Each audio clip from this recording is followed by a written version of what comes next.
lecture for Students for Concealed Carry on Campus, where she advocated for the passing and successful implementation of the concealed carry on campus in Texas law known as concealed carry, or campus carry.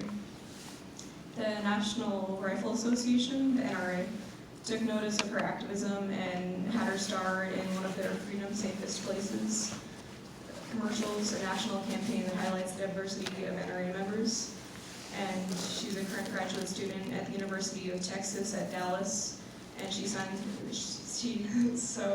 no signs of slowing down.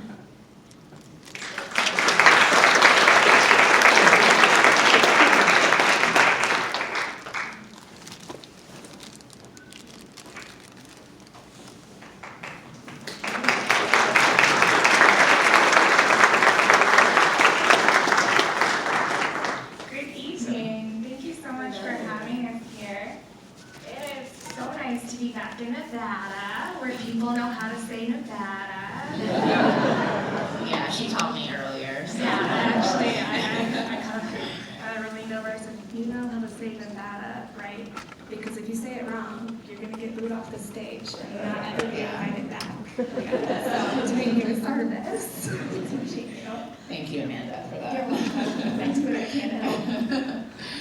Yeah, so we thought it'd be better to just have this conversation with both for us to come here and speak about this topic.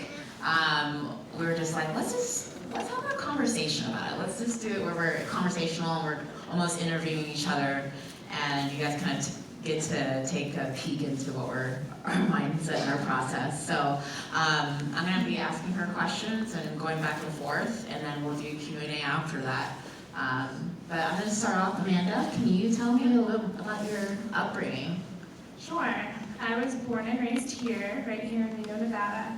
And I think one of the most impactful memories I have started off very normal. Actually, I was playing a board game with my sister in her room. And to be honest, I was just so excited that my big sister let me be in her room. And when I was goofing around, or I don't know, I thought it was like my God-given mission to antagonize her, and so I think I was fulfilling that completely in the moment when my mother came in, and I thought for sure she was just going to tell me to like cut it out. And she surprisingly asked both my sister and I, hey, how are you two enjoying your Taekwondo lessons that we just started? Excuse me. And I looked at her and said, I don't like them. It's really boring. And she said, oh, well, your dad and I just decided that you and your sister need to get your second-degree black belt before you can get your driver's license when you turn 16. Okay. I didn't know what a driver's license was, but I knew I wanted one. And it took until I was about 8 years old to realize that that was just like a rule in the Collins household, not like a rule for everybody. But in that, my parents set this trajectory of teaching perseverance, teaching self-control, courage, and they began instilling in both my sister and I how important it was to take our own safety seriously and to make it our responsibility. And I grew up in a Second Amendment friendly home. Another one of my earliest memories is going down to my dad's workshop and asking him to tuck me in for bed, and he was cleaning his firearm and just set me up on the workbench behind it and was very matter of fact about, this is a firearm, this is what it does, it's never a toy. Daddy uses it to, go hunting, to provide food for the family. If I ever needed to protect the family, I could do that with this. And it was an ongoing, open conversation for us, and I always had a really healthy respect for what firearms were and what they were meant to be used for. And then I ended up actually shooting competitively in high school for my high school, and went on from there. So how about you tell me about your upbringing and what your experience was like? Yeah, very different from that. So starting out like you did at 5, I was in a broken home. At 5, I was actually sexually assaulted. And then shortly after that, my dad, for a different crime, my dad went to prison for 20 years for selling drugs, for drug trafficking. And so early on, I was in a broken home. My mom was a single parent. I was the oldest of 4. My parents are Nigerian immigrants. So very different upbringing in the broken home aspect, but also the aspect of, when it comes to the Second Amendment, my family didn't know what the Second Amendment was. Like, they're from Nigeria, right? Like, having civilians who have access to firearms was just unfathomable. And then to also be in America where, they were Democrats. Like, they're Roman Catholic and they're pro-life, but other than that, they were Democrats. And so I grew up, essentially believing the whole enough is enough narrative, being anti-gun, just subscribing to all of those types of beliefs because I was a Democrat. I was supposed to be a Democrat. And so I didn't shoot until, I was 25, and that comes later. But I went to college as a Democrat, saying I'm anti-gun, saying pro-abortion, voted for Obama twice. So very different upbringing, and essentially, if I did think about the Second Amendment, it was in a negative light. So that was actually my upbringing. Interesting. Yeah, very different from yours. Yeah. So then when we fast forward to when we both started going to college, I actually went here at the University of Nevada, Reno, and I remember during my freshman orientation, my dad walked me around and kind of showed me where all my classes were going to be. And I remember one of my classes was in the old quad. I don't even know, is that still used here? Yeah, okay.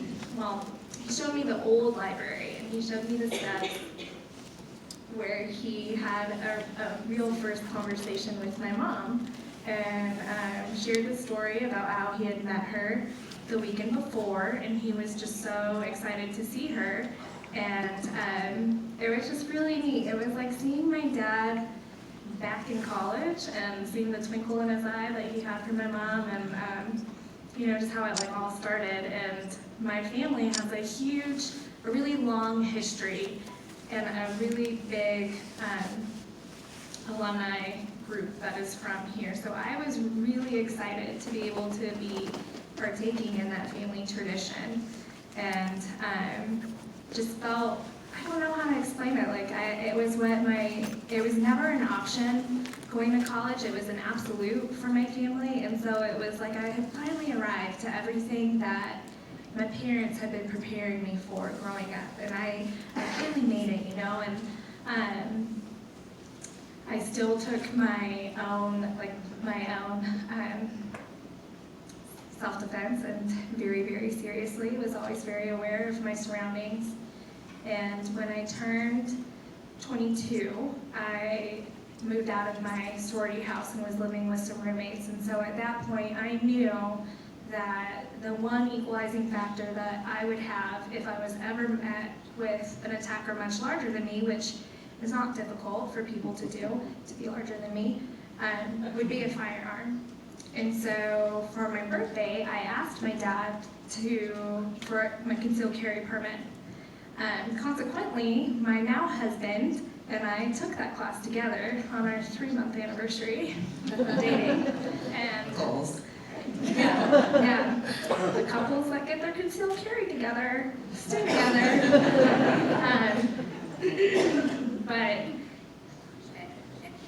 And so I was really,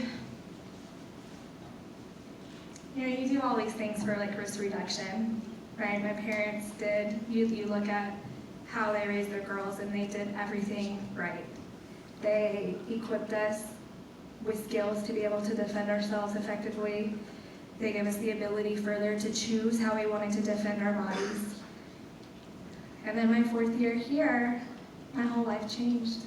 Everything, the whole narrative for my life changed and kind of came to a halt. And what happened is I was taking a class at the College of Education, and my class got over with at 10 p.m., which was very normal for an education class in the evening. I left with a group of people because it had been ingrained in my training that there is safety in numbers, and you do everything you can to not have to use the skills that you acquire. And so when we got to the parking garage where I had parked that night, because it was seemingly safer to park there than to have to walk across to off-campus parking by the cemetery, you know, like, okay, you guys would know, by the cemetery. I didn't see anything between myself and my vehicle. The way I was approaching my vehicle and the way I was aware of my surroundings was nothing new for me. I wished the group I was with a really good, said, hey, have a good night, we'll see you next week. I started heading to my vehicle, and then it became abundantly clear that what I hadn't seen was a man that was touched behind the wheel well of a truck in Acidia. And he forced me to the ground and raped me at gunpoint, less than 50 feet away from the campus police office, on the same floor where they park their cruisers. But it was 10 o'clock. Campus police closes at 6. I was a law-abiding citizen, so I don't have my firearm because it's not allowed on campus. And so the question of my life, even now, my attack was almost 12 years ago. On the 22nd, next Tuesday, it will be 12 years ago. It still continues to be what would have been different if I had been carrying my firearm that night.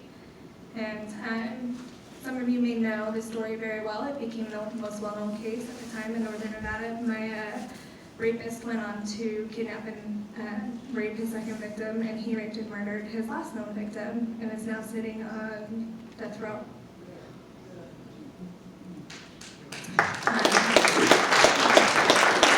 So your college experience, was that of kind of like a conversion for you as well? How about you? Can you talk about that? Yeah, college was definitely formative for me, and I think in a different way than most of, especially the conservatives here, know that most people are supposed to go to college and be like radical liberal Democrats, right? Like you're supposed to be that. That's what you're supposed to do. I kind of took the opposite approach, and I was already that when I went into college. Several things happened. One, when I turned 20, I became a born-again Christian. I became a believer. So that really, that really changed my viewpoint and my mindset in a lot of things. And the reason why I brought up what happened to me when I was 5 is really always to show my mindset of why I did the things that I did and what I gravitated to when I was in college, why I was gravitating towards modern feminism and, you know, progressivism and, you know, things like that that we're supposed to, the world tells you is supposed to empower you, and is supposed to, as a woman, that's what you're supposed to seek. You're supposed to seek abortion because, you know, abortion is, you know, important to you. If you're gonna have a life of your own, you can't, you know, you need to sacrifice that child for your own life, and that's what the feminist movement is about, right? No, it's not, but that's what you believe at that time. And so there were so many other things that I mean, I was radical feminist, and I would teach feminism to inner city girls, again, because it was this journey from 5 years old to where I was at that point of trying to get that power that I lost when I was 5 and trying to get that power back. And unfortunately going into places that was just false empowerment. And so when I was saved, God just really radically just shed a lot of those viewpoints that I had. And ultimately really is because I found out where my true empowerment comes from, and that's from Jesus Christ and my faith in him. And so he was my healer. He was my changing my, you know, my viewpoints and stuff, and you know, do not conform to the pattern of this world, but be transformed by the renewing of your mind. Therefore, you will be able to pass and test, you know, the things of this world. And so that's what happened for me. And It was the feminism aspect though, and seeking that stuff and seeking female empowerment and wanting to empower myself at the same time of empowering other women, that I realized that the feminist movement and the narrative was incomplete. That if the feminist movement talks about, bodily autonomy and that I own my own body and I should, be able to do what I want with my own body, then why is it that the gun rights movement wasn't part of this? Why don't I have the ability to choose, right? If I'm gonna be the right to choose, why don't I have the right to choose how to defend myself? Isn't that true, female empowerment? Isn't that, really taking safety into my own hands, something that should encourage more feminists and should be something that feminists encourage? And so I started to see a lot of the fallacies in the feminist movement, particularly with the gun rights issue.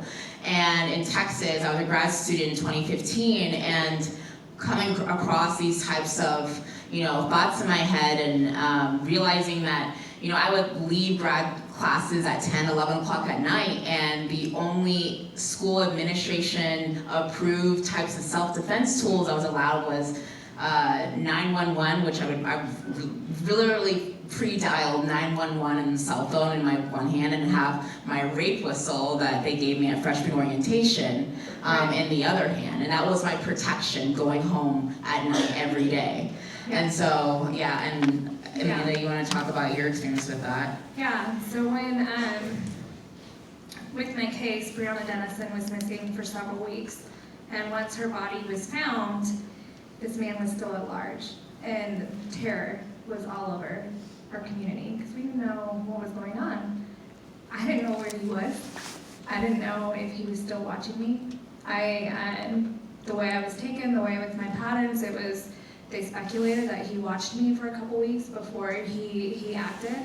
And so my dad wrote a letter to the president of the university pleading with him to use the right to grant me permission to use my concealed carry permit on campus, as was outlined in his ability in the Nevada law. To this day, to my knowledge, I am the only person that has had that granted to me. It took a semester. It took an entire semester, and it came with several stipulations. One of which being, if I was to ever share that, it would be null and void. So while Breonna Dennison was missing, they handed out these. Because this is more dignifying, and this is more effective and empowering than allowing us to choose how we want to participate in our own self-defense. So this is what I was given to walk around campus with, as I was terrified whether or not my attacker was watching me, or gonna come out and get me, or even kill me, because I provided the police with a sketch that circulated the community. So this, I'm gonna blow it for you, it's not that effective.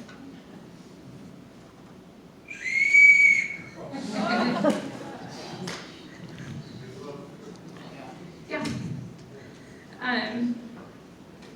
And it is so interesting that you bring up with the feminism movement of the holes in that and wanting, it's all about abortion, it's all about Roe v. Wade, and it begins and ends there, where I'm supposed to tell the government, stay out of my body, you don't get to have a say on what goes inside my body. Oh, but when I want to say, let me choose how I defend my body, that you can have a say on. Go ahead. And invite that in. And I think that there's this misconception that those of us who are for concealed carry are saying everybody should carry, right? Like that's what everybody should choose. But no, if we're really pro-choice, then we're all for people choosing how they want to defend themselves. If it's not for you, great. Don't carry. That's fine. But move out of the way while I choose that I want to.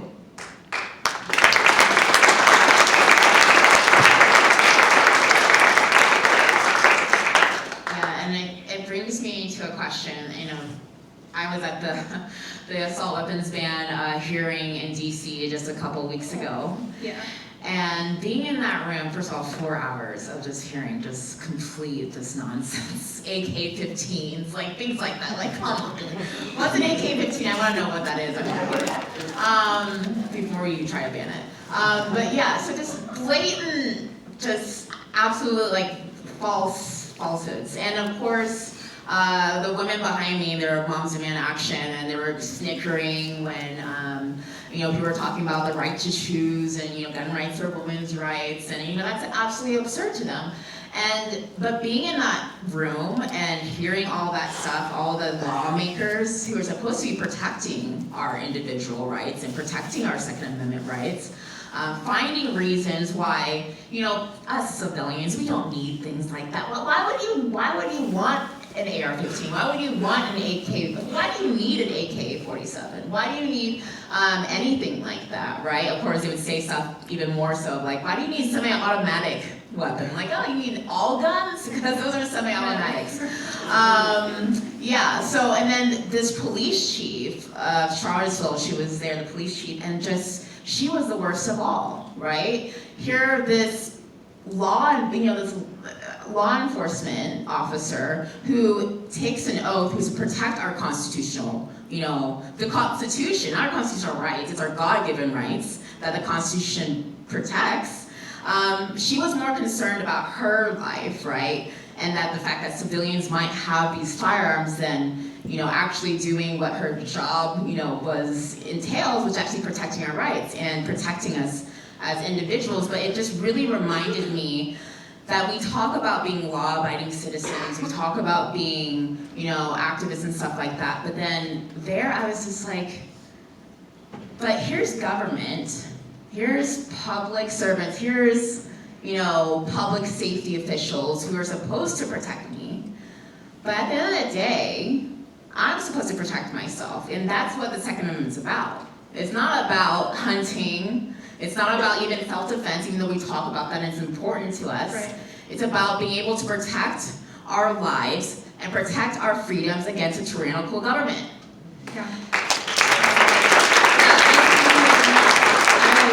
I live now very close to DC.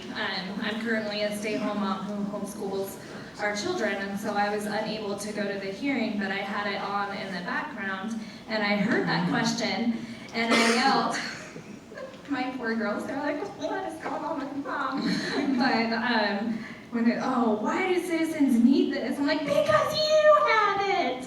That's why. Exactly. Like, I don't trust you if you don't trust me as a law-abiding citizen with the same tools that you have. And it opened up the conversation with my girls to be able to let them know, like, hey, we became a country because we were able to defend ourselves and overtake a government that was of tyranny, and we had the same weapons that they had to be able to defend ourselves and to get our freedom. And so when people say that we don't need firearms, we don't need specific firearms, I want to know why are you targeting that specific firearm? Absolutely. Like, why are you, why? Yeah, and someone, I will not take credit for this, but it was just so eloquently said. It's like, it's not a bill of needs, it's a bill of rights. Okay? So good. But yeah, exactly. But I was bringing that up because it really made me think, okay, we always push law-abiding, I'm a law-abiding citizen, why are you doing this to me? What if the law is, what if they pass that? And they passed that before, it's like, what if? At that point, if the Second Amendment really is about that, then, and I was thinking about, why you're talking about during, what happened there, that you didn't bring your concealed carry, your firearm because you were law-abiding. And I just wonder, you're okay not to tell us, and that's okay, but if you could have done things differently or go back, would you have continued to, would you even care about being law-abiding?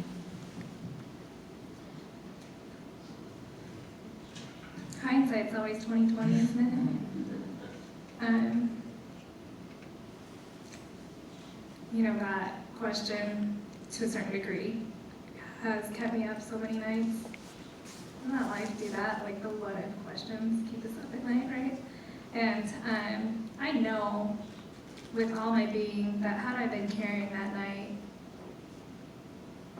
I know I wouldn't have been able to prevent my attack from starting, but I would have been able to stop it as it was in progress.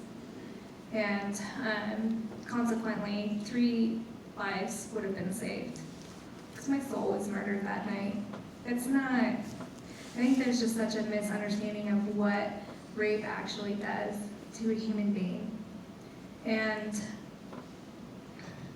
you know, I've been asked, or people so often try to offer, oh, you would have been so worse off if you'd been carrying your firearm. He could have shot you.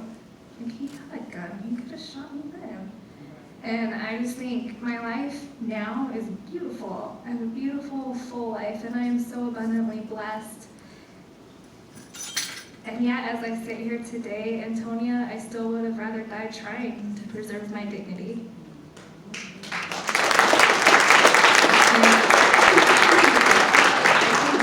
That is really important to consider as well, is that as a law-abiding citizen, or had I been carrying that night, I stood to lose a whole lot more than what my attacker did.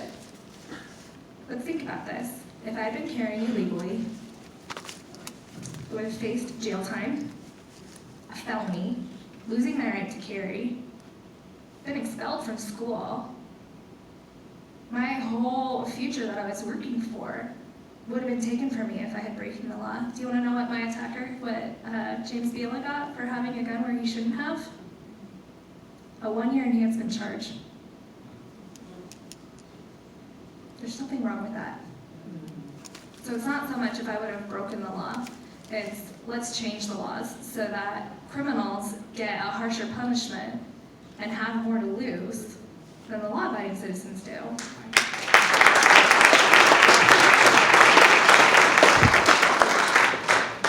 Absolutely.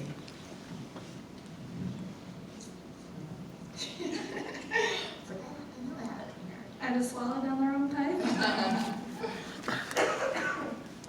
It is so dry here. And growing up here, I would hear people complain about that, and I would look at them and be like, you are so weak, what are you talking about? Like, it is fine, just fuck up. And now that I've been living in Northern Virginia, like, you know, it's super humid and stuff, and I'm here, I'm like, water. Okay, I remember my question. So going into that, so after college, campus carry. So what made you? Because there's so many. Unfortunately, there's so many, you know, sexual assault survivors. But at least what you hear on TV is you don't hear that person then advocate for more gun rights, right? Or campus carry. So what brought you to? I mean, yes, your background, and we've heard about that.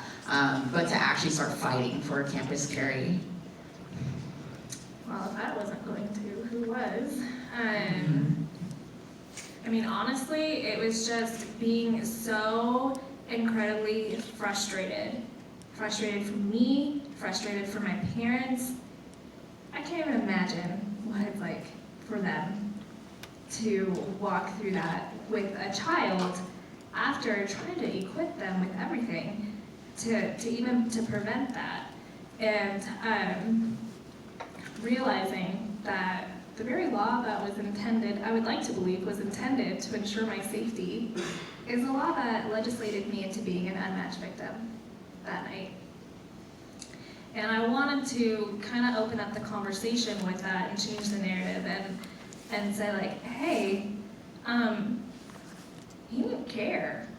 Like that sign, that law, that piece of paper did not stop the criminal from doing harm and being evil. And I even at the time proposed like, hey, if we're gonna be, you know, a gun-free zone, then let's be a gun-free zone. Let's make this a gated community. Let's put up metal detectors around the buildings. Let's do this. Oh, that's too much money. Okay. Let's extend the campus police hours. Can we do that so that when students are getting out of class at 10 p.m., they're not having to wait a whole lot longer for a longer response time. The national response time as it is 12 minutes. My rape lasted 8.